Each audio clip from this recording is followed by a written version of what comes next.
Avengers, Endgame is supposed to feel like an ending. Tony Stark snaps his fingers, And I am Iron Man. Thanos and his army turn to dust, and more than a decade of storytelling finally pays off.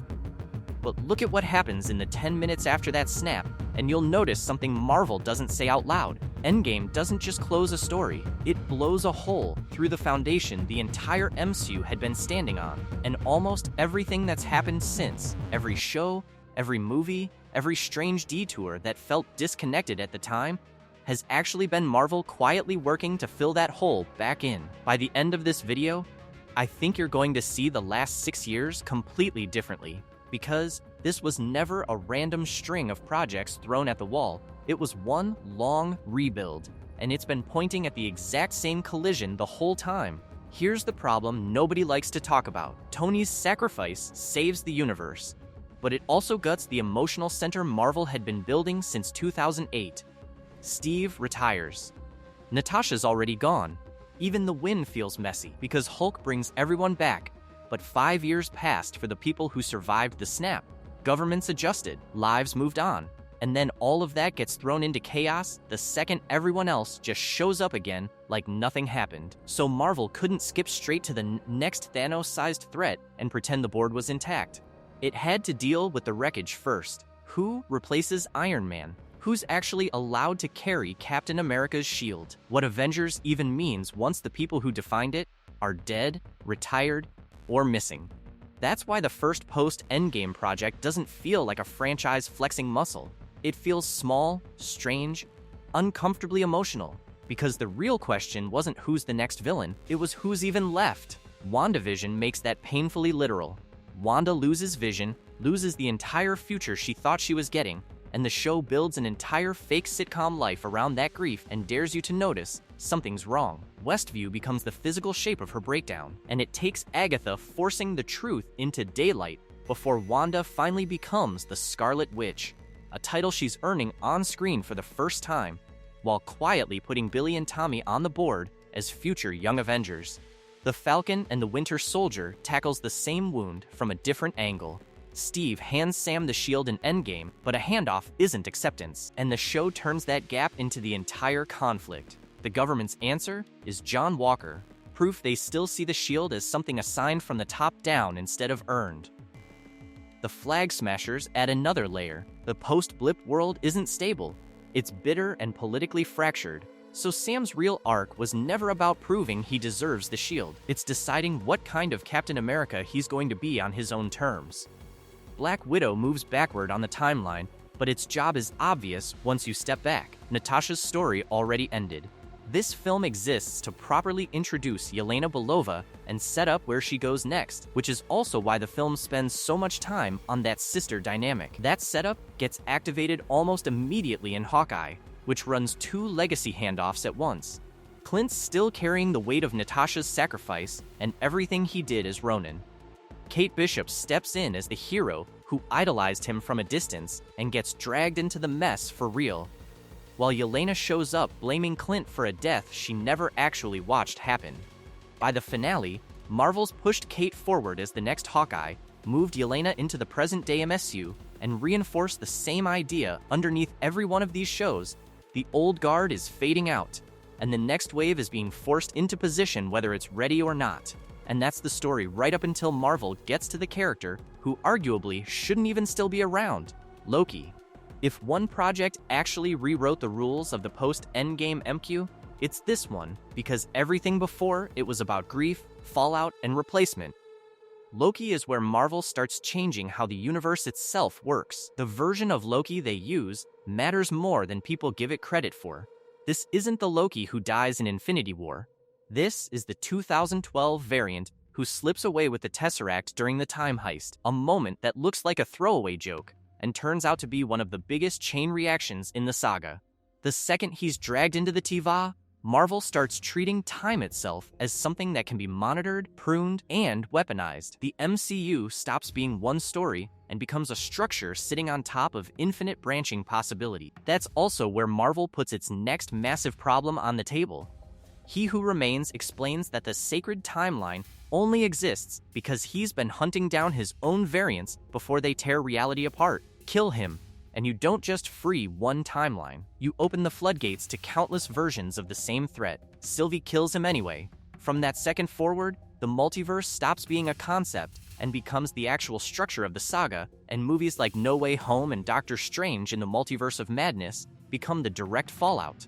Season 2 pushes it further. Somebody has to actually hold these branches together, and after every other option fails, Loki's the one left carrying that weight. By the end, he's not the trickster god anymore.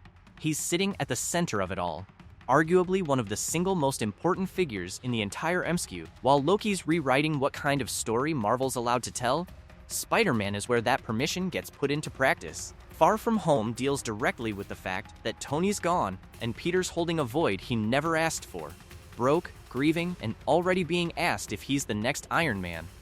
Then, No Way Home detonates it completely. Mysterio exposes Peter's identity, and fixing it sends him to Doctor Strange for a spell that breaks and bends reality until characters from Spider-Man universes that used to have nothing to do with each other crash directly into the MCU.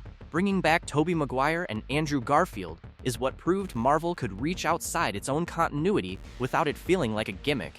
And that's why the movie hit as hard as it did. Multiverse of Madness takes that same permission and shows you the cost. Wanda, consumed by grief and corrupted by the Darkhold, goes after America Chavez specifically because her power to jump universes is the only thing standing between Wanda and alternate versions of her son.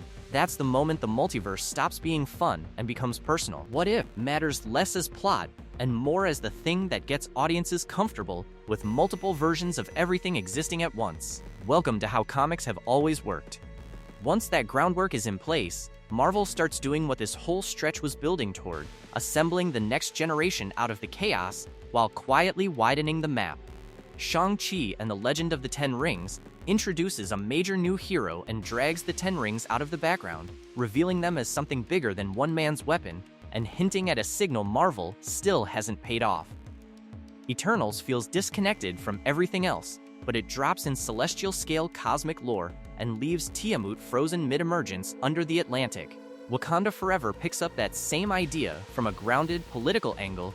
T'Challa's death leaves Wakanda fragile, Shuri steps into the Black Panther mantle, and Namor introduces Talokan as another hidden global power with its own vibranium and centuries of justified distrust toward the surface world. Ms. Marvel looks smaller in the moment, but Kamala becomes important again almost immediately in the Marvels, and the show quietly pushes her toward mutant territory. None of these projects is secretly the key to Doomsday on its own. Together, they made the universe wider while everyone argued about whether the main plot felt scattered. The middle of this saga makes a lot more sense once you realize Marvel was building toward one specific road, then had to redirect halfway through it. That road was Kang. You can feel the groundwork in Loki Season 1, where He Who Remains warns that his death opens the door to infinite versions of the same threat. Quantumania made that literal, framing Kang as the saga's next great conqueror. Then, doubling down in the post-credits scene with the Council of Kangs. Here's the part most breakdowns skip, and it's worth saying out loud because it explains everything after. Quantumania didn't land the way Marvel needed it to. Reception was lukewarm at best, and around the same time, actor Jonathan Majors was convicted on assault and harassment charges and dropped by Marvel entirely. Those two things together didn't just cost Marvel an actor, they cost Marvel its entire plan for the back half of the saga. Instead of quietly recasting Kang, Marvel made the bigger swing, scrap the villain outright, and bring back the actor who started this whole universe. Robert Downey Jr., not as Tony Stark, but as Victor Von Doom, announced live at San Diego Comic-Con in the summer of 2024 to one of the loudest reactions that room has ever produced. While that was getting sorted behind the scenes, Marvel kept moving other pieces. Guardians of the Galaxy Vol. 3 closes an era and sends Peter Quill back to Earth, putting one of the MCU's biggest characters on the same planet where everything else is quietly stacking up. The Marvels pushes the multiverse further without making a speech about it, dropping Monica Rambeau into a universe where Marvel can start playing with legacy franchise material. Agatha All Along does the same through the magic side, confirming Billy as a future young Avenger and sending him off to find his brother Tommy. Then, Deadpool and Wolverine makes the whole strategy impossible to ignore, building a movie around the Tiva stacking its credits with Fox-era characters, and leaning hard into the joke that Deadpool himself is dragging that old universe kicking and screaming into the MCU. By the time Blade and Elektra walk back onto screen, the wall between old Marvel franchises and the current MCU is barely a wall anymore. While all that multiversal expansion happened overhead, Marvel still had to answer a more grounded question: who's actually protecting Earth right now? That's where Captain America, Brave New World, and Thunderbolts come in. Brave New World is where Sam finally feels like Captain America in practice, thrown into an international crisis instead of a quiet handoff story, and where Tiamut stops being ocean scenery and becomes Celestial Island, a source of adamantium significant enough to trigger real treaty disputes. Thunderbolts answers the same question uglier: an unstable team of anti-heroes, Yelena, Bucky, Red Guardian, Ghost, Taskmaster, and John Walker, shoved together through a trap set by Valentina and forced to reckon with their pasts. Nothing like the old Avengers, just damaged leftovers being forced into something useful because the clean heroic structure doesn't exist anymore. That's the real picture Marvel's been building. Not the Avengers are back, but a shakier replacement structure held together by pressure and necessity. And that's the exact point where this stops feeling like a look backward and starts feeling like a runway. Because once Fantastic Four, First Steps, Spider-Man, Brand New Day, and Avengers, Doomsday enter the picture, the post-Endgame MCU stops rebuilding and starts converging. Fantastic Four raises the scale immediately, dragging the MCU into a class of story where a threat like Galactus is suddenly the baseline, not a season finale twist, and Franklin Richards, a character the comics treat as one of the single most powerful reality warpers in Marvel history, is barely even in play yet. Brand New Day matters for a completely different reason. 4 years after No Way Home, Peter's living alone, broke, and deliberately erasing himself from the lives of the people he loves, because the old Avengers era safety net is gone along with Tony. Then there's the mutant pressure point Marvel's been building toward for years without confirming how big it would get. Until now, Doomsday just confirmed exactly how far that door swings.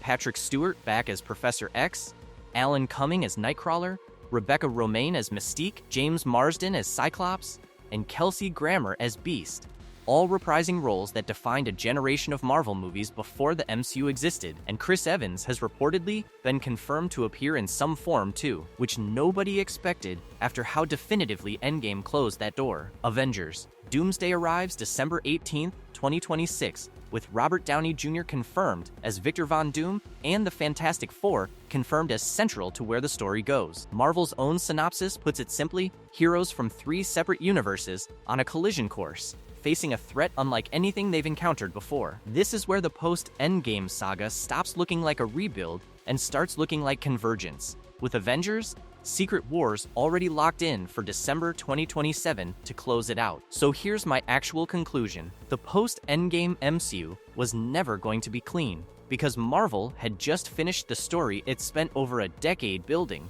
and the emotional core of the franchise got wiped off the board in a single afternoon. Of course, this stretch felt messy, but step back far enough and the pattern's impossible to miss. Marvel was replacing its old heroes, expanding the universe, breaking open the multiverse, and setting up the next great collision, all at the same time, on purpose. Now the Fantastic Four are here, the X-Men are officially closer than they've ever been, Doom is on the way, and for the first time since 2019, the MCU genuinely feels like it's building toward one giant event again. Let me know down in the comments which post-Endgame project actually clicked this whole picture into place for you, and which one you think Marvel still owes a real payoff.